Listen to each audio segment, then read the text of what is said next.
कल इवनिंग में शोपियान पुलिस को एक इत्तला मिली थी कि मनिहाल विलेज में 4 टेररिस्ट छिपे हुए हैं। आर्मी सीआरपी पुलिस कॉर्डन डाली और हम लोग अपील किए। इनफैक्ट उसमें से एक टेररिस्ट के वाइफ को भी ले गए, हम लोग अपील करवाए। बाकी की फैमिली में अपील किए लेकिन सरेंडर नहीं किया और उधर से अंदर से घर के अंदर से फायरिंग किया। फिर इनकाउंटर शुरू हुआ। इनकाउंटर में 4 टेररिस्ट मारे गए। चारों कैटेगराइज टेररिस्ट है, लश्कर तैयबा से बिलोंग करता है। हालांकि अपने आप को सो कॉल्ड लश्कर मुस्तफ़ा बोलता है, लेकिन हम लोग TRF, PEF, LEM को उतना तरजीह नहीं देते हैं। ये फेक नेम्स हैं, ये सब ऑफुट है, LAT का, कोई जैश मोहम्मद का। तो ये सारे हमारे कैटेगराइज हमारे लिस्ट में ये LAT के नाम पर है। 3 पिस्टल एक के मिला है। मैं चारों का नाम बताता हूँ। एक है रईस अहमद भट्ट जो अक्टूबर लास्ट ईयर से एक्टिव था। दूसरा है आमिर सफ़ी मीर जो फरवरी 2021 से एक्टिव हुआ इसी साल। याकीब अहमद मलिक है जो दिसंबर लास्ट ईयर से एक्टिव हुआ है। और आफ्ताब अहमद वानी जो लास्ट ईयर नवंबर से एक्टिव हुआ है। फ्रेंड्स, इस साल अभी तक 9 इनकाउंटर्स हुए हैं, जिसमें से कि एक नॉर्थ कश्मीर बाकी साउथ कश्मीर हुआ है। और इस 9 इनकाउंटर टोटल 19 टेररिस्ट मारे गए। इस 19 में से 9 जो है 9 सिर्फ शोपियान डिस्ट्रिक्ट का है। और 2 टॉप क्लास का कमांडर है। एक अलवदर का जो गनी ख्वाजा मारा गया था सोपुर में, और एक सज्जाद अफगानी मारा गया था जैश मोहम्मद का। 2 टॉप कमांडर हैं। टोटल 18 टेररिस्ट रैंक में नए लड़के ज्वाइन किए हैं, जिससे 18 में से 5 इनकाउंटर में मारे गए हैं। 3 अरेस्ट हुआ है, बाकी फील्ड में एक्टिव है। उनके पेरेंट्स से भी हम लोग अपील कर रहे हैं कि उनको वापस लाएं। कुछ पाइपलाइन में है, सर वापस भी आ जाएगा। और इसके अलावा हम लोग करीब 7 ऐसे यूथ था जो कि ज्वाइन कर चुका था, उनको फैमिली के हम लोग हेल्प से वापस लाए हैं। और हम लोगों पर पुलिस सिक्योरिटी फोर्स और पेरेंट्स काफ़ी ट्रस्ट बढ़ा दिए हैं। और कल भी हम लोग एक्सपेक्ट कर रहे थे कल रात में 2 बजे की सरेंडर कर जाएगा। काफ़ी अपील हो रहा था फैमिली की साइड से हम लोग से, लेकिन नहीं हो पाया, उन्होंने नहीं माना। और फिर भी हम लोग लगे हुए हैं। इसके बाद जहाँ तक बात है SOP फॉलो करने का, हम लोग पूरी तरह इसको फॉलो, जैसा कि आप लोग पहले बोले थे हम लोग कि जनवरी में पहला PC में कि हम लोग का फोकस रहेगा खास करके जो लोकल टेररिस्ट है जो हमको सरेंडर कराएं, चाहे ड्यूरिंग इनकाउंटर हो या बिफोर इनकाउंटर। ये हम लोग प्रोसेस में लगे हुए हैं। SOP का फॉलो हो रहा है। सिक्योरिटी फोर्स बहुत प्रोफेशनली वे से ढंग से काम कर रही है।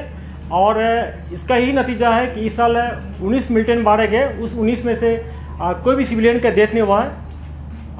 ये फैक्ट है कि हमारे एक आर्मी के जवान का देहांत हो गया था, शहीद हो गए थे ID ब्लास्ट में। पुलिस का एक इनकाउंटर में बडगाम मारे गए हैं, शहीद हो गए थे। और 2 जो हमारे पुलिस वाले पर फिटाइन टाइप का हमला किया था बागत में, उसमें शहीद हो गए। टोटल पुलिस और सिक्योरिटी फोर्स मिला के 4 शहीद हमारे हुए हैं। हम लोग अपने ऑपरेशनल स्किल को बढ़ा रहे हैं कि कोई कोलेटरल डैमेज नहीं हो और हम को भी लॉस कम हो। कल के इनकाउंटर में आर्मी के जवान थोड़ा जख्मी हो गए, अभी उनका हालत बिल्कुल ठीक है, हॉस्पिटल में है। जहाँ तक रेजिग्नेशन का बात है, पाकिस्तान अभी तक बाज नहीं आया है। अभी भी हम लोग 7 नए टेररिस्ट इंट्रोगेशन बात किए, उनसे पता चला है कि पाकिस्तान से उन्होंने प्रूफ भी देखा है कि सोशल मीडिया पर किस ढंग से उसको इंस्टिगेट किया जा रहा है, रेडिकलाइज किया जा रहा है। दूसरी बात ड्रग्स है, ड्रग्स भी काफ़ी पाकिस्तान से आ रहा है। हमारे लड़कों के यूथ को ख़राब किया जा रहा है। इससे मैं पेरेंट्स से अपील करता हूं कि अपने बच्चों को संभाल रखें, उनसे काउंसलिंग कराएं। अगर कोई बच्चा किसी का, अगर बेटा हो चाहे लड़कियां हो, अगर ड्रग्स लेती है, हमारे पुलिस का जो हॉस्पिटल है ड्रग्स डिटेंशन सेंटर, वहाँ जाए, उसको हम लोग पूरा हेल्प देंगे, करेंगे, उनको मिनिस्ट्री में लाएंगे। उसके अलावा मैं उन लड़कों से खास जो ज्वाइन कर लिया उनसे अपील करता हूं कि 2 टाइप का, या तो आप पहले आ जाएं या इनकाउंटर में जब आपको मौका मिलता है तो उस टाइम ये आपको मौका दिया जाएगा सरेंडर करने के लिए, आप उसमें आ जाएं। आपके साथ कुछ नहीं होगा, हम लोग आपको एक्सेप्ट करेंगे, कोई दिक्कत नहीं होगी। बाकी संभल की जहाँ तक बात है, हम लोग पूरी तरह तैयार है। हम लोग का अपना प्लान बन गया है। कहीं कहीं हम लोग नाका को बढ़ा दिए हैं, कहीं कैंप को शिफ्ट कर रहे हैं। और जैसा कि हम सब जानते हैं कि इलेक्शन के बाद हम लोग को एडिशनल फोर्स मिल जाएगा, और जहाँ जहाँ सिक्योरिटी का कमी है, जिस एरिया में सिक्योरिटी का कमी है, उसको हम प्लग कर लेंगे और बहुत ही सक्सेसफुल सेफ इंसिडेंट फ्री यात्रा करवाएंगे हम लोग। कोई दिक्कत नहीं होगी। और लॉ एंड ऑर्डर की जहाँ तक बात है कि अगर किसी इनकाउंटर में छूट-फूट पथरा होता है, देखिए एक चीज़ बात मानना पड़ेगा आपको, जब फायरिंग शुरू होता है तो हम लोग गांव से और उसके आसपास से घर से लोगों को निकाल लेते हैं। घर से निकालेंगे तो कहाँ रहेगा, इनकाउंटर साइड के बाहर रहेगा।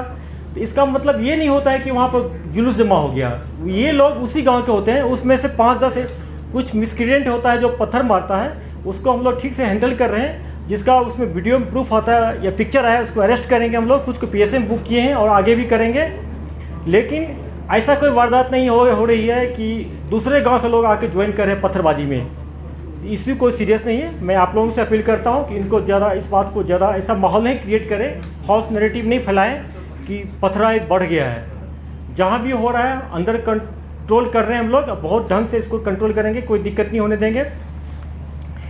ड्रग्स की बात है, मैं आप लोगों से भी फिर से अपील करता हूँ कि आप लोगों की मीडिया फ्रेटर्निटी का ये ड्यूटी बनता है कि पेरेंट्स को और यूथ को अपील करें, उनको इस बीमारी से बचाएं। ये हमारे न्यू जनरेशन के लिए बहुत डेंजरस ही है। सिर्फ ड्रग्स से लोग मिलिटेंसी ज्वाइन नहीं करता, बल्कि बहुत सारे सोशल इविल है, क्राइम जो है उसमें भी इन्वॉल्व होता है, पढ़ाई छोड़ता है। हम लोगों का पुलिस का, सिक्योरिटी फोर्स का पूरा जोर रहेगा इस साल कि हम लोग माहौल को अच्छा बनाए। 2 चीज़ हम लोग मेंटेन करना चाहेंगे कि स्कूल कॉलेज कभी बंद नहीं हो, वो तब होगा जब कोई इंसिडेंट नहीं होगा, माहौल ठीक होगा। दूसरा है कि हम लोग का फोकस रहेगा, ऐसा हम लोग माहौल बनाए कि टूरिस्ट भारी भरकम मात्रा में यहाँ आए, कि लोगों को रोज़गार मिले, यहाँ के लोग पैसा कमाए, सुख शांति यहाँ आए। अब मैं जोशी से रिक्वेस्ट करता हूँ साहब से कि ऑपरेशन के बारे में कुछ डिटेल बताएं। पुलिस, सीआरपीएफ और आर्मी के अंदर बिल्कुल 100% तालमेल है। तो बताए हुए प्लान के हिसाब से तीनों फोर्सेस अपने अपने प्लान के हिसाब से लोकेशन पर गई है। लोकेशन पर पहुंचने के बाद जैसे आईजी साहब बता रहे थे, सबसे पहले एक ही हमारी बटालियन से ही जो कि 44 RR है, वो जाके उसकी फैमिली तक पहुंची है। उसकी फैमिली, उसकी वाइफ को, उसके बच्चे को लेकर इनकाउंटर साइट पर गए हैं। 34 RR को उन्होंने उसको हैंड ओवर किया है और 34 RR ने फिर इन लेडी को आगे बढ़कर पहले सरेंडर अपील कराई है। उसके बाद उसके बच्चे को भी फैसिलिटेट किया है जो कि 4 साल का था, कि शायद उसके कहने से वो वापस आएगा। अभी हमें ये पता लग रहा है कि आकिब तो वापस आना चाह रहा था, पर अंदर बैठे हुए 1-2 और जो थे उन्होंने इसको रोक लिया। तो शायद अगर वो आ जाता अपने दिमाग से तो शायद हम उसको बचा लेते। उसके बाद उसके ब्रदर इन लॉ को भी हमने आगे किया, उसने भी जाके उसको सरेंडर अपील के लिए कोशिश करी है। यही चीज़ तब भी हमारे को पेश आई और तभी अगर आप देखेंगे रात से लेकर हम सुबह तक इसीलिए डिले कर रहे थे कि हम जितना हो सके कोशिश करें और सरेंडर ले सकें। पर जब वो सारी चीज़ें फेल हो गई और अंदर से फायर तेज़ हो गया, तब हमारे पास कोई चारा नहीं था कि अब हम अपनी अगली कार्रवाई कर सकें। तो आपके ज़रिए, मीडिया भाइयों के ज़रिए यही पैगाम हम सब की तरफ से, आईजी साहब की तरफ से और कोर कमांडर साहब की तरफ से, मेरी तरफ से, कि जो भी सरेंडर के लिए आना चाहता है लास्ट मोमेंट तक, सारी की सारी सिक्योरिटी फोर्सेस लोकल लड़कों के लिए कमिटेड हैं। अगर लास्ट मिनट तक भी हमारे पास होगा, हम अपनी जान की परवाह ना करते हुए फिर भी सरेंडर लेंगे। मेरे एक लड़के को जो 34 RR का था, जिसको गोली लगी है, वो गोली भी इसीलिए लगी है क्योंकि वो कवर लेकर आगे जाके उसको लाने की कोशिश कर रहा था। अगर हम ये सब ना करते तो शायद ये इनकाउंटर आधा घंटा भी ना चलता। तो पहला पॉइंट ये है। दूसरा पॉइंट ये है कि जैसे आईजी साहब बता रहे थे, काफ़ी लड़के भारी तादाद में इनडायरेक्टली हमारे तक अपने पैगाम पहुंचा रहे हैं कि वो वापस मेन स्ट्रीम में आना चाह रहे हैं, पर उनके एक आध कोई रिंग लीडर होते हैं जो उनको रोकते हैं। तो आपके ज़रिए अगर हमारा ये पैगाम गांव-गांव तक जाए कि जो भी वापस मेन स्ट्रीम में आना चाहता है, हम उसको बहुत खुशी से वापस शामिल करना चाहेंगे।